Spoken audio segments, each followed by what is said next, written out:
السلام علیکم ورحمۃ اللہ وبرکاتہ۔ پیارے پیارے عزیز دوستو، کیسے ہیں آپ لوگ؟ امید ہے آپ سب لوگ خیر خیریت سے ہوں گے۔ اللہ تبارک و تعالی آپ کو خوش رکھے، آپ کی عمر میں بے پناہ رحمتیں برکتیں عطا فرمائے۔ دوستو، آج ہم ایک ایسا وظیفہ لے کر کے آپ کے سامنے حاضر ہوئے ہیں، اگر آپ اس کو اپنا لیں انشاءاللہ تبارک و تعالی آپ کی زندگی میں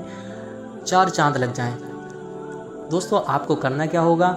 آپ کو سورہ شمس کی تلاوت کرنی ہوگی۔ آج ہم آپ کو سورہ شمس کی فائدے بھی بتائیں گے اور اس کی تلاوت بھی آپ لوگوں کو سنائیں گے۔ دوستو، بنے رہیں ہماری ویڈیو کے ساتھ، چینل کو سبسکرائب کر لیں، بیل آئیکن کو کلک کریں تاکہ ہر آنے والی نوٹیفیکیشن آپ لوگوں تک پہنچتے رہے۔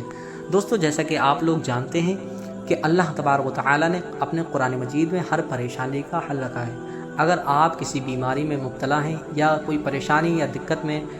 آپ لوگ ہیں تو آپ لوگوں کو کیا کرنا ہے؟ قرآن مجید کی کوئی بھی سورہ کی تلاوت کر لیں، اور جس نیت سے کریں وہ نیت آپ جس نیت سے کریں گے اللہ تبارک و تعالی آپ کے اس مقصد میں کامیابی کامرانی عطا فرمائے گا۔ دوستو، اگر آپ لوگ بڑے مرض میں مبتلا ہیں یا پھر کوئی ایسا مرض آپ کو لگا جس کی آپ کو دوا نہیں مل رہی، تو دوستو آپ کو کچھ نہیں کرنا۔ سورہ شمس کی آپ لوگوں کو بعد نماز عصر سورہ شمس کو 1 مرتبہ پڑھ کر پانی پر دم کر لیں، یا آپ شہد پر دم کر لیں اور اس کو چاٹ لیں، یا پھر پانی پر دم کر کے اس کو پی لیں۔ انشاءاللہ تبارک و تعالی بہت جلد آپ کو اس بیماری سے شفا مل جائے گی۔ اگر کوئی شخص بد زبان ہے، گندی زبان والا، گالی دینے والا ہے، 3 بار یہ سورہ شمس پڑھ کر پانی پر دم کر کے پلائیں، اس کی بد زبانی ختم ہو جائے گی، اس کے کردار میں پاکیزگی پیدا ہو جائے گی۔ دوستو، ہم سنائیں گے آپ کو سورہ شمس کی تلاوت، آپ لوگ اس کو غور سے سنیں اور اس پر عمل کریں۔ اعوذ باللہ من الشیطان الرجیم، بسم اللہ الرحمن الرحیم۔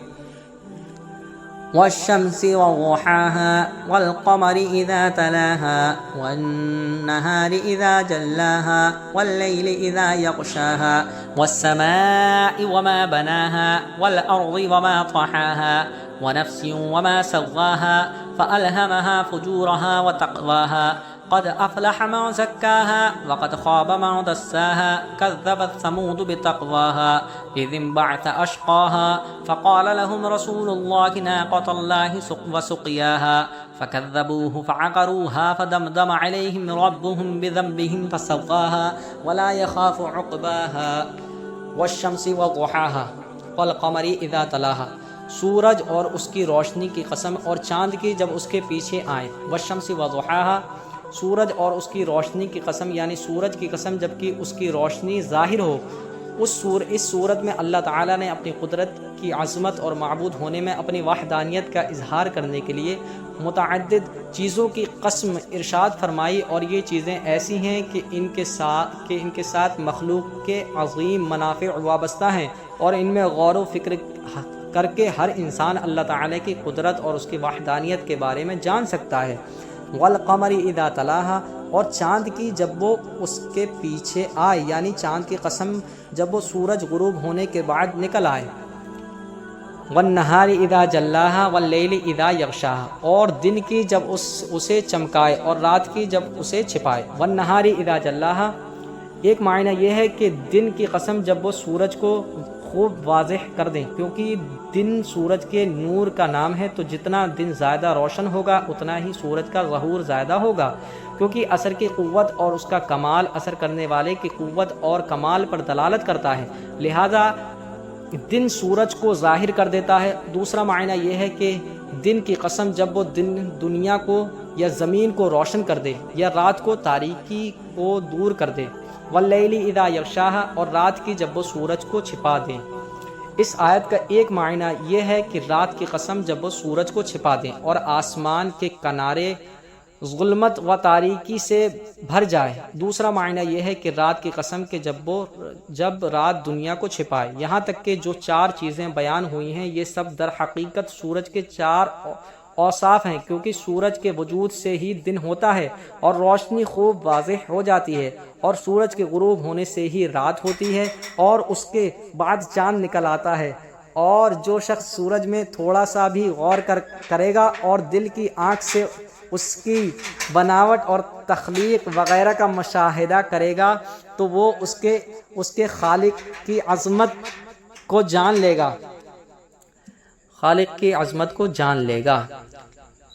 والسماء وما بناها والارض وما طحاها، اور آسمان اور اس کے بنانے والے کی قسم، اور زمین اور اس کے پھیلانے والے کی قسم۔ والسماء وما بناها، اور آسمان کی اور اس کے بنانے والے کی قسم، یعنی آسمان کی قسم اور اس کے قسم جس نے اسے انتہائی بڑا اور نہایت بلند بنایا ہے، اور اسے بنانے والا اللہ تبارک و تعالی ہے۔ والارض وما طحاها، اور زمین کی اور اس کے پھیلانے والے کی قسم، یعنی زمین کی قسم اور اس کی قسم،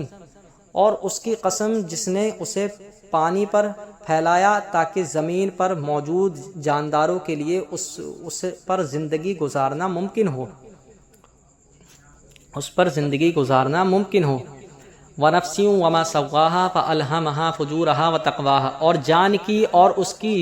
جس نے اسے ٹھیک بنایا، پھر اس کی بدکاری اور اس کی پرہیزگاری دل میں ڈالی۔ وَنَفْسٍ وَمَا سَوَّاهَا، اور جان کی اور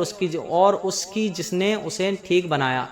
اس آیت اور اس کے بعد والی آیت کا خلاصہ یہ ہے کہ جان کی اور اس کی قسم جس نے اسے ٹھیک بنایا اور اس سے کثیر قوتیں عطا فرمائیں، جیسا بولنے کی قوت، سننے کی قوت، دیکھنے کی قوت اور فکر، خیال، علم، فہم سب کچھ عطا فرمایا۔ پھر اس کی نافرمانی اور اس کی پرہیزگاری کی سمجھ اس کے دل میں ڈالی، اور اچھائی، برائی، نیکی اور گناہ سے اسے باخبر کر دیا، اور نیک بدکار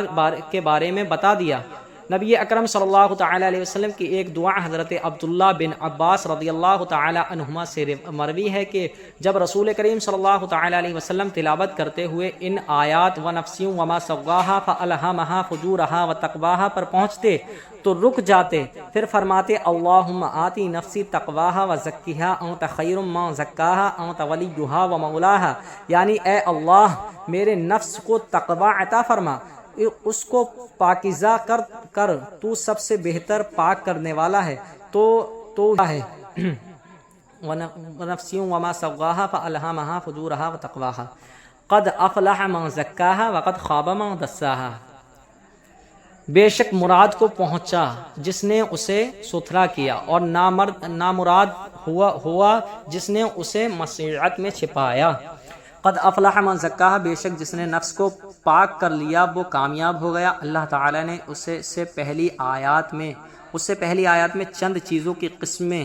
ذکر کر کے اس آیت اور اس کے بعد والی آیت میں فرمایا کہ بے شک جس نے اپنے نفس کو برائیوں سے پاک کر لیا وہ کامیاب ہو گیا، اور بے شک جس نے اپنے نفس کو گناہوں میں چھپا دیا وہ ناکامیاب ہو گیا۔ نفس کو برائیوں سے پاک کرنا کامیابی کا ذریعہ ہے۔ اس سے معلوم ہوا کہ اپنے نفس کو برائیوں سے پاک کرنا کامیابی حاصل کرنے کا ذریعہ، اور اپنے نفس کو گناہوں میں چھپا دینا کامیابی دینا ناکامی کا سبب ہے، اور نفس برائیوں سے اسی وقت پاک ہو سکتا ہے جب اللہ تعالیٰ اور اس کے حبیب صلی اللہ تعالی علیہ وسلم کی اطاعت کی جائے، اور اطاعت کرنے والوں کے بارے میں اللہ تعالیٰ ارشاد فرماتا ہے وَمَن يُطِعِ اللَّهَ وَرَسُولَهُ وَيَخْشَ اللَّهَ وَيَتَّقِيهِ فَأُولَٰئِكَ هُمُ الْفَائِزُونَ، اور جو اللہ اور اس کے رسول کی اطاعت کریں اور اللہ سے ڈریں اور اس کی نافرمانی سے ڈریں تو یہی لوگ کامیاب ہیں۔ اور ارشاد فرماتا ہے وَمَن يُطِعِ اللَّهَ وَرَسُولَهُ فَقَدْ فَازَ فَوْزًا عَظِيمًا، اور جو اللہ اور اس کے رسول کی فرما برداری کریں اس نے بڑی کامیابی پائی۔ لہذا جو شخص حقیقی کامیابی حاصل کرنا اور ناکامی سے بچنا چاہتا ہے اسے چاہیے کہ اللہ تعالیٰ اور اس کے پیارے حبیب صلی اللہ تعالی علیہ وسلم کی اطاعت کر کے اپنے نفس کو برائیوں سے پاک کرے۔ کذبت ثمود بتقواها اذ انبعث اشقاها فقال لهم رسول الله ناقة الله وسقياها فكذبوه فعقروها فدمدم عليهم ربهم بذنبهم فسواها ولا يخاف عقباها۔ ثمود نے اپنی سرکشی سے جھٹلایا جبکہ اس کا سب سے بدبخت اونٹ کھڑا ہوا تو ان سے اللہ کے رسول نے فرمایا اللہ کے ناقہ اور اس کے پینے کی باری سے بچو، تو انہوں نے اسے جھٹلایا یا پھر ناقہ کی کونچیں کاٹ دیں تو ان پر ان کے رب نے ان کو کے گناہ کے سبب تباہی ڈال کر وہ بستی برابر کر دی، اور اس کے پیچھے کرنے کا اسے خوف نہیں۔ کذبت ثمود بتقواہ، اس پہلی آیت میں کئی قسمیں سے اطاعت گزار کی کامیابی اور نافرمان کی ناکامیابی کو بیان کیا گیا۔ اب یہاں اللہ تعالیٰ نے اپنے ایک رسول اور ان کی نافرمانی کرنے والوں کا حال بیان کیا ہے تاکہ کفار مکہ پر واضح ہو جائے کہ جس طرح حضرت صالح علیہ السلام کی نافرمانی کرنے کی وجہ سے ان کی قوم ہلاک کر دی گئی، تو اسی طرح رسول کریم صلی اللہ تعالی علیہ وسلم کی نافرمانی کرنے کی وجہ سے انہیں بھی ہلاک کیا جا سکتا ہے۔ چنانچہ اس آیت اور اس کے بعد والی 4 آیت کا خلاصہ یہ ہے کہ قوم ثمود نے اپنی سرکشی سے اپنے رسول حضرت صالح علیہ السلام کو اس وقت جھٹلایا جب ان کا سب سے بڑا بدبخت آدمی قدار بن سالف ان سب کی مرضی سے اونٹنی کو کونچے کاٹنے کے لیے اونٹ کھڑا ہوا، تو اللہ تعالیٰ کے رسول حضرت صالح علیہ السلام نے ان سے فرمایا تم اللہ تعالیٰ کی اونٹنی کے در پہ ہونے سے بچو اور جو دن اس کے لیے پانی پینے کا مقرر ہے اس دن پانی نہ لو تاکہ تم پر عذاب نہ آئے۔ تو انہوں نے حضرت صالح علیہ السلام کو جھٹلایا، پھر اونٹنی کی کونچیں کاٹ دیں، تو ان پر ان کے رب عز و جل نے ان کے اس گناہ کی سبب تباہی ڈال کر اور ان کی بستی کو برابر کر کے سب کو ہلاک کر دیا، اور ان میں سے کوئی باقی نہ بچا، اور اللہ تعالیٰ کو ان کے پیچھا کرنے کا خوف نہیں جیسا بادشاہوں کو ہوتا ہے، کیونکہ وہ سب بادشاہوں کا بادشاہ ہے، وہ جو چاہے کرے اور کسی کو اس کے آگے دم مارنے کی مجال نہیں۔ ولا یخاف عقباہا، اور اسے ان کے پیچھے کرنے کا خوف نہیں۔ بعض مفسرین نے اس آیت کے معنی یہ بھی بیان کیے ہیں کہ حضرت صالح علیہ السلام کو ان میں سے کسی کا خوف نہیں کہ عذاب نازل ہونے کے بعد وہ انہیں